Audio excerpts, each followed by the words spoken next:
Lição 7. No decorrer de todas as eras, o homem acreditou num poder invisível por meio do qual e pelo qual tudo foi criado e está sendo constantemente recriado.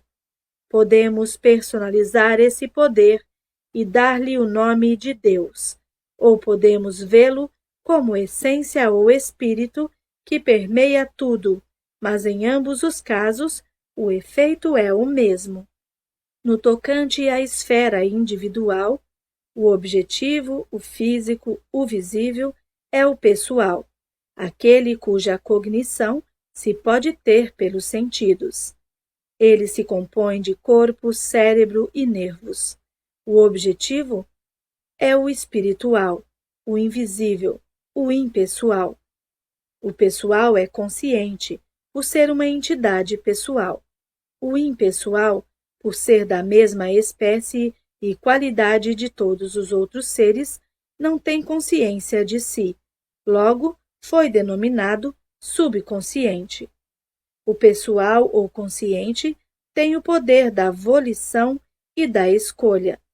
Consequentemente, pode exercer a discriminação na escolha dos métodos pelos quais viabiliza a solução de problemas. O impessoal ou espiritual, por ser uma parte da fonte e uno com ela, e também origem de todo o poder, necessariamente não pode exercer escolhas, mas, ao contrário, tem a seu dispor recursos infinitos.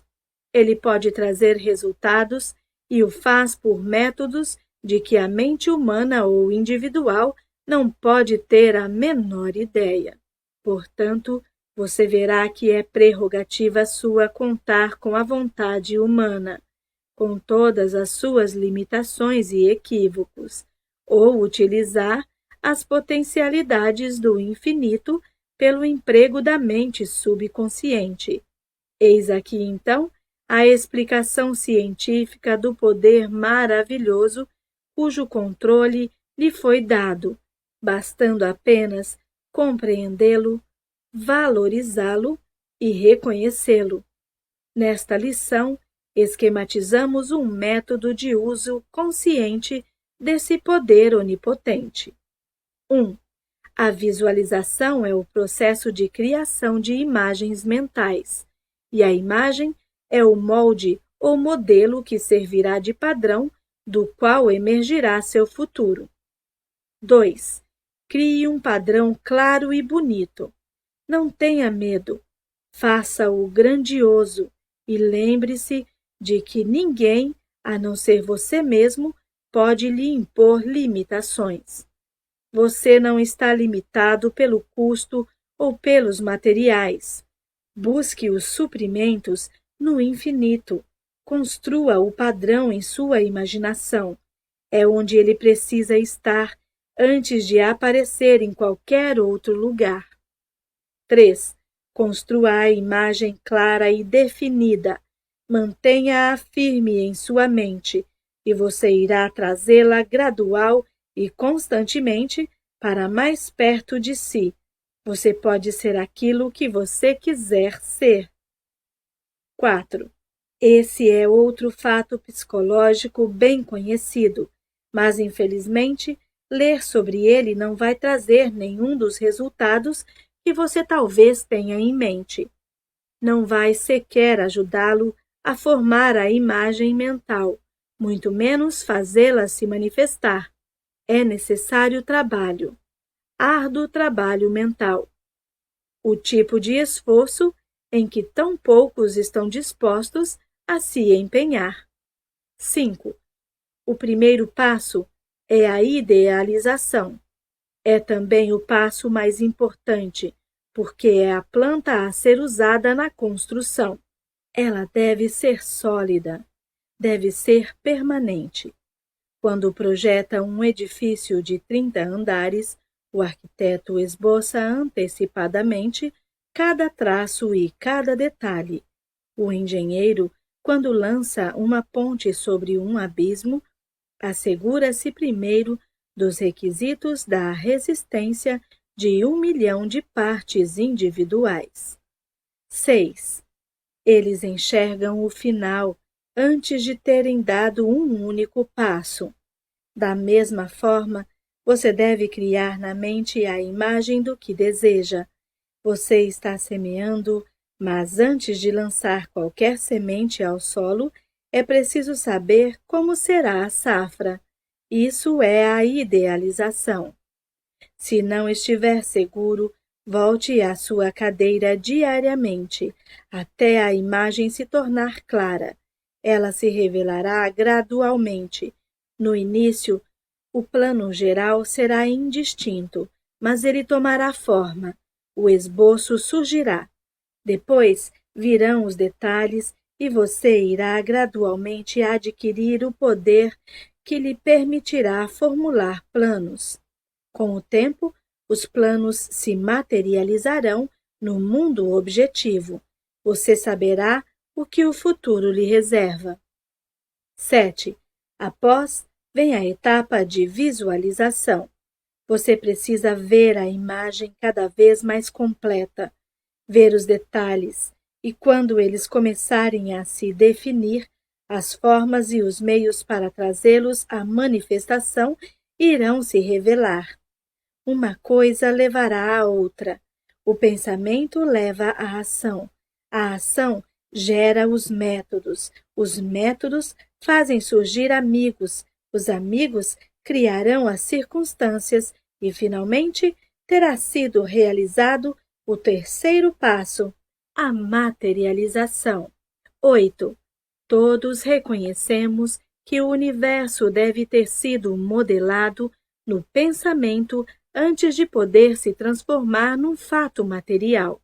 E se estamos dispostos a seguir o exemplo do grande arquiteto do universo, veremos nossos pensamentos tomarem forma, assim como o universo assumiu uma forma concreta. E é essa mesma mente que opera por meio do indivíduo. Não há diferença de tipo ou qualidade. A única diferença é o grau. 9. O arquiteto visualiza seu edifício. Ele o enxerga com a aparência que deseja. Esse pensamento se transforma num molde plástico do qual o edifício, em algum momento, emergirá, alto ou baixo, belo ou corriqueiro. A visão do arquiteto toma forma no papel e, finalmente, o material necessário é utilizado e o edifício fica pronto. 10. Assim também, o inventor visualiza sua ideia da mesma maneira.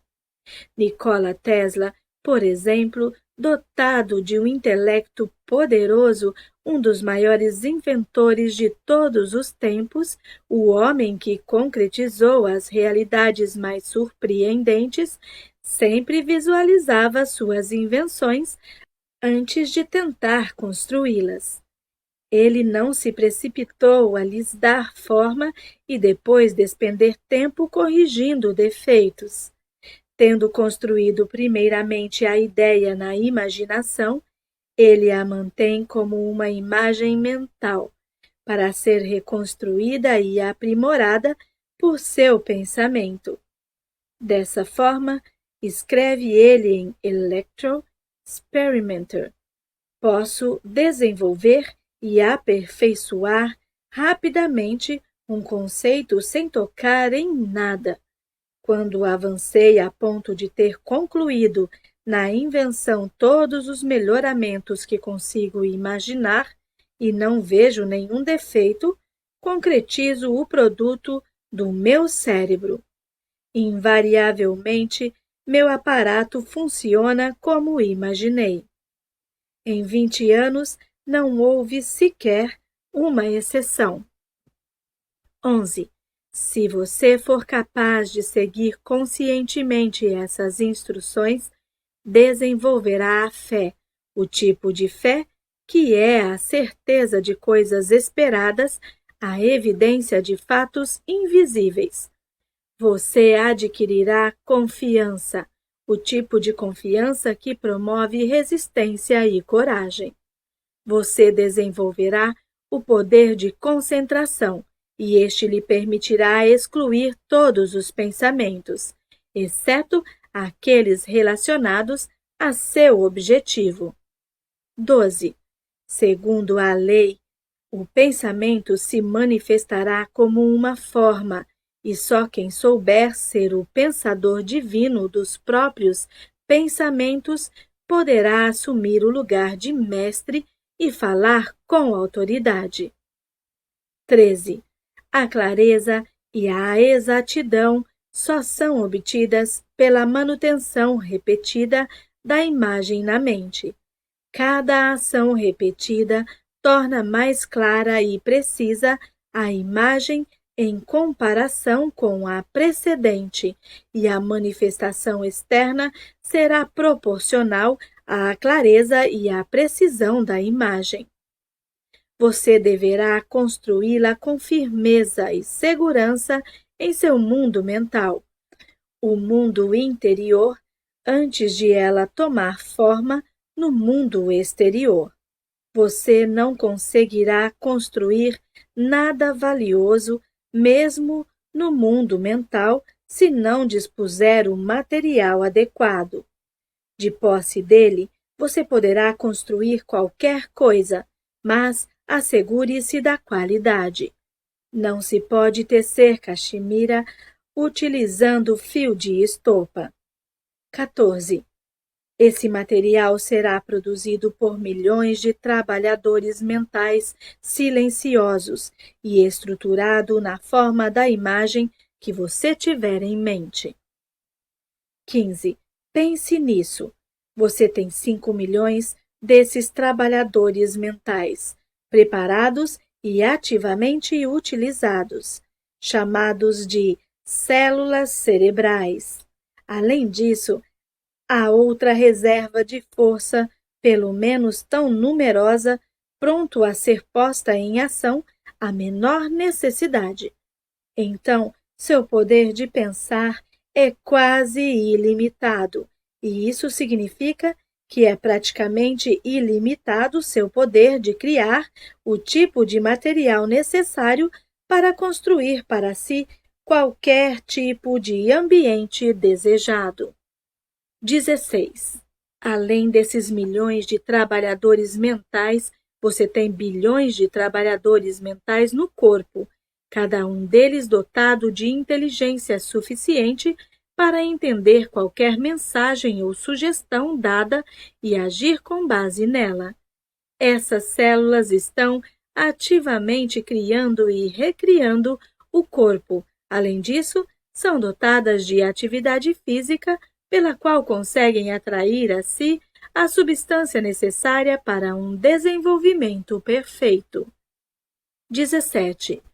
Elas o fazem de acordo com a mesma lei, da mesma maneira pela qual toda forma de vida atrai para si o material necessário ao crescimento.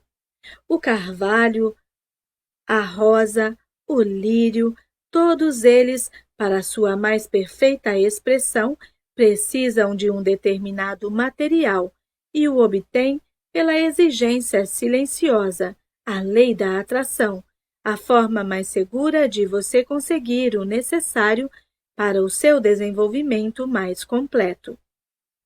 18. Construa a imagem mental. Faça-a clara, distinta, perfeita. Guarde-a com firmeza. As formas e os meios surgirão. Os suprimentos atenderão à demanda. Você será levado a fazer a coisa certa no momento certo e da forma certa.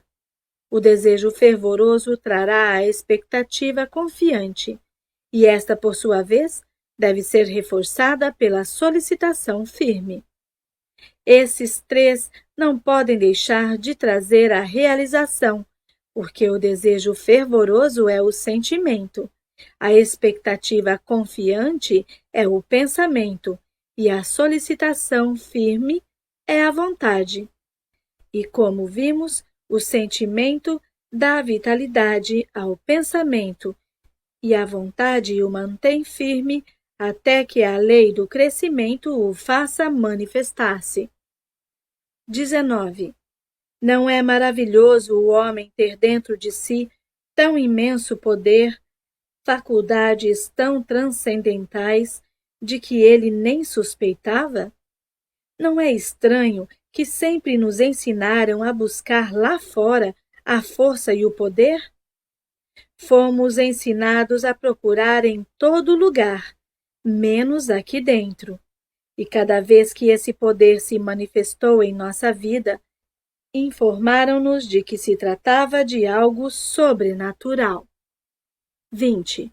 Muitos chegaram à compreensão do poder maravilhoso e fizeram esforços sérios e conscienciosos para concretizar saúde, poder e outras condições, mas aparentemente falharam. Pelo visto, não foram capazes de fazer funcionar a lei. Em praticamente todos os casos, o problema é que eles estão lidando com superficialidades. Eles desejam dinheiro, poder, saúde e abundância, mas não percebem que são apenas efeitos e só podem ser obtidos quando se encontra a causa. 21.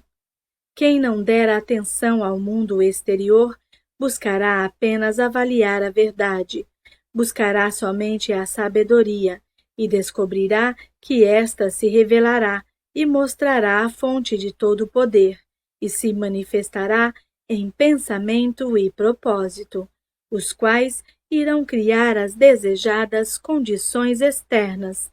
A verdade se expressará no objetivo nobre e na ação corajosa. 22. Crie somente ideais, não se prenda a condições externas, construa um belo e opulento mundo interior, e o mundo exterior irá expressar e manifestar a condição que você tem dentro de si. Você alcançará a percepção de seu poder de criar ideais, e esses se projetarão no mundo dos efeitos. 23. Por exemplo, um homem tem dívidas. Ele ficará o tempo todo pensando na dívida, concentrado nela. Como os pensamentos são causas, ele não só trará a dívida para mais perto de si, como ainda criará de fato uma dívida maior. Ele está colocando em operação a grande lei da atração, com o resultado habitual e inevitável: uma perda leva a uma perda maior. 24. Então, qual é o princípio correto? Concentre-se naquilo que deseja e não naquilo que não deseja. Pense na abundância. Idealize os métodos e planos para fazer funcionar a lei da abundância. Visualize a condição que a lei da abundância cria. Isso mudará na manifestação. 25. Se para quem abriga continuamente pensamentos de carência e medo, a lei opera perfeitamente para gerar pobreza, carência e toda forma de limitação, ela certamente irá operar da mesma forma para trazer condições de abundância e opulência a quem entretiver pensamentos de coragem e poder. 26. Esse é um problema difícil para muitos. Somos ansiosos demais. Manifestamos ansiedade, medo, angústia. Queremos realizar coisas, queremos ajudar.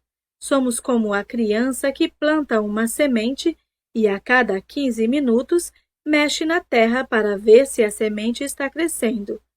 É claro que nessas circunstâncias ela nunca irá germinar. No entanto, muitos fazemos exatamente isso no mundo mental. 27. Devemos plantar a semente e deixá-la tranquila. Isso não significa de forma alguma ficarmos sentados sem fazer nada. Trabalharemos mais e melhor do que antes, pois novos canais serão constantemente fornecidos, novas portas se abrirão. Só é necessário ter a mente aberta e estar pronto para agir no momento certo. 28.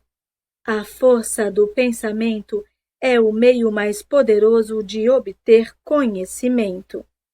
Concentrada em qualquer objeto, ela irá resolver o problema. Nada está além do poder da compreensão humana, mas é preciso trabalhar para dominar a força do pensamento e fazer com que preste serviços. 29. Lembre-se, o pensamento é o fogo que cria o vapor, que por sua vez faz girar a roda da fortuna, de que dependem as experiências do indivíduo. 30. Faça algumas perguntas a si mesmo e então aguarde reverentemente a resposta. De vez em quando, você não sente a companhia do ser? Você o avalia ou segue a maioria? Lembre-se de que as maiorias sempre são conduzidas, elas jamais conduzem. A maioria lutou veementemente contra a máquina a vapor, o tear mecânico e todos os outros avanços ou revoluções que já foram sugeridos. 31. Como exercício desta semana, visualize um amigo. Veja-o exatamente como e onde o viu pela última vez. Veja o cômodo, os móveis, recorde a conversação. Agora veja o rosto dele, distintamente, então fale com ele sobre algum assunto de interesse dos dois. Veja a expressão dele mudar. Veja-o sorrir.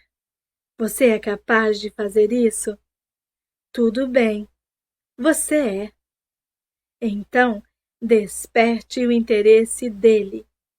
Conte-lhe uma história de aventuras. Veja-lhe os olhos se acenderem com o espírito de alegria ou a excitação. Você é capaz de fazer tudo isso? Se for, você tem uma boa imaginação e está progredindo muito.